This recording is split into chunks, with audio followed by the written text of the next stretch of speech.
m'appelle Frédérique Kerson et je suis chapelière modiste. Je porte le chapeau pour 2 raisons. Pour le style, l'effet de mode et aussi pour l'affirmation de soi.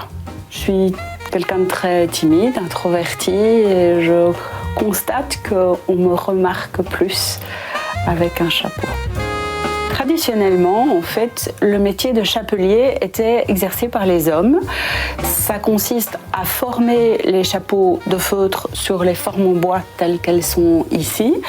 C'est un exercice qui nécessite pas mal de force, de traction, et donc c'est pour ça que c'était en général exercé par les hommes.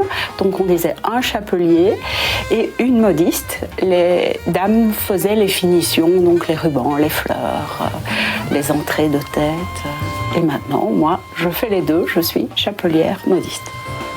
J'en suis venue à me diriger vers ce métier parce que j'étais en pleine rupture par rapport à ma précédente profession.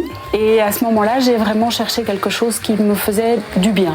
En même temps, il y a eu une rencontre avec un chapelier modiste de Bruxelles qui est assez renommé et qui m'a permis de visiter son atelier. Et là, il s'est passé un déclic. J'ai vraiment senti quelque chose se réveiller en moi et donc j'ai cherché d'abord des petits stages et des petites formations pour moi, pour m'essayer à créer des chapeaux.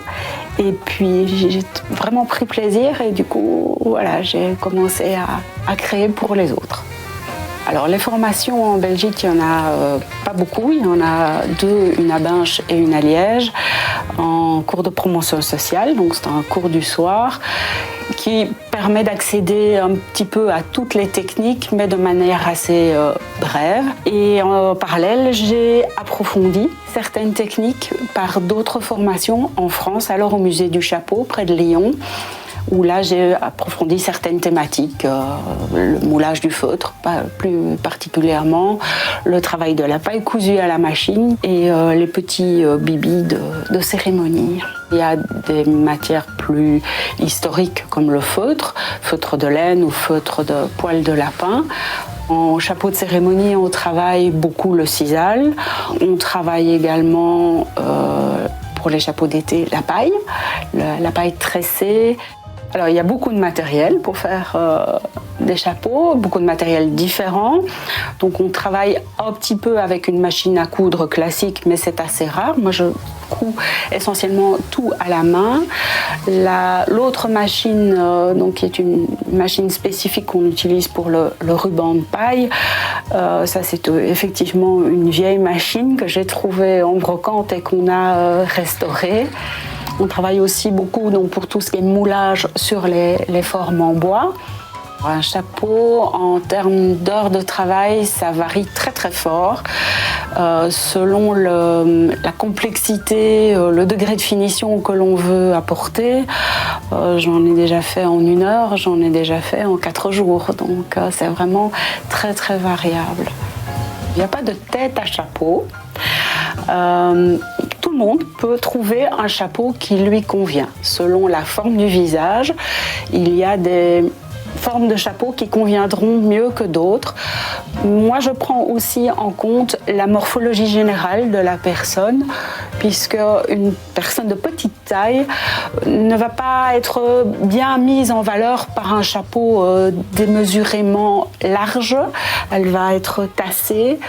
À l'inverse, une personne très grande va paraître exagérément grande avec un haut de forme énorme, par exemple.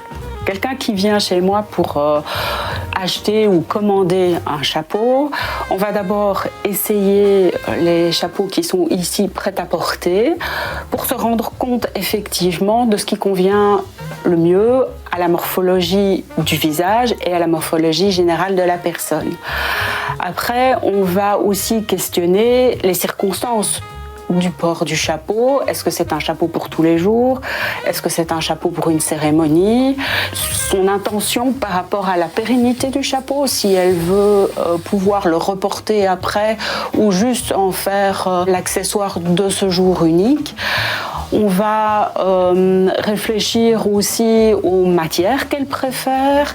Moi, je passe souvent 1 heure, voire même 1 heure et demie avec la personne pour identifier au maximum son besoin, ses goûts et être sûr que c'est vraiment quelque chose qui va lui plaire, la mettre en valeur.